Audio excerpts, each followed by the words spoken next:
It's an interesting move by the Royals, but not necessarily a surprising one.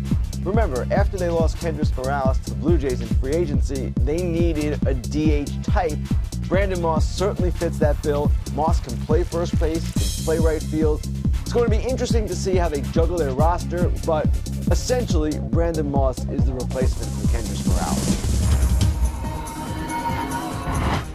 I'm Matt Waymeyer with the MLB.com FastCast. The Royals came to terms over the weekend with free agent first baseman and outfielder Brandon Moss on a 2-year deal pending a physical.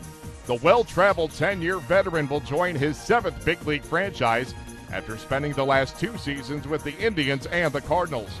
Though he drilled 28 home runs in only 128 games this past season, Moss ended 2016 mired in a dreadful slump, hitting only .094 over his last 31 games with 38 strikeouts. MLB.com Royals reporter Jeffrey Flanagan explains how Moss becomes another addition to an already crowded puzzle at the DH position. You might end up seeing a platoon at DH with Moss and possibly either Chester Cuthbert or Peter O'Brien, another slugger they got from the Diamondbacks earlier this year. So a pretty good pickup for the Royals, who have been searching for some offense. It certainly adds some depth to their lineup, and we'll just have to see how it plays out in spring training.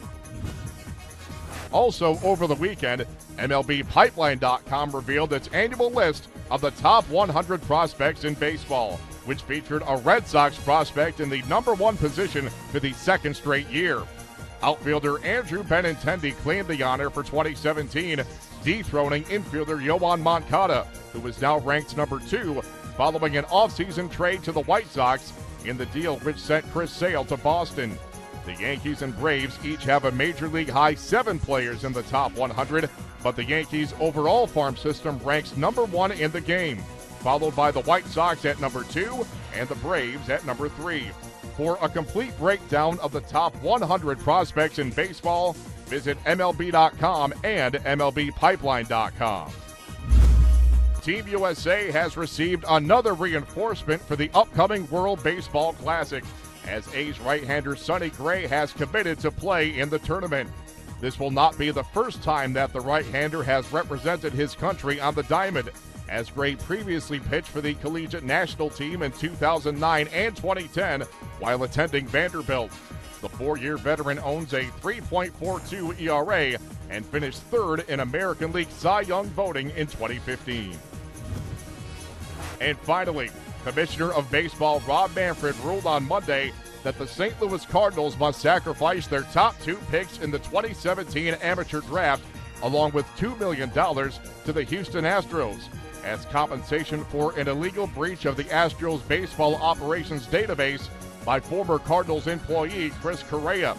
As a result of his actions, Correa is currently serving a 46-month prison sentence. Similar to previous investigations of the crime, Major League Baseball also determined that Correa acted alone. When you think about the success of this organization, we've been candidly defined by how well we've drafted. And so losing the opportunity to draft someone in the 2nd round or the competitive imbalance pick, it hurts. But, rather than focus on solely the penalty right now, I think we have to, as an organization, just understand that we have to deal with it, accept it, and then move to the future. For more on these stories and the very latest hot stove activity, keep it locked in to MLB.com. It's baseball everywhere.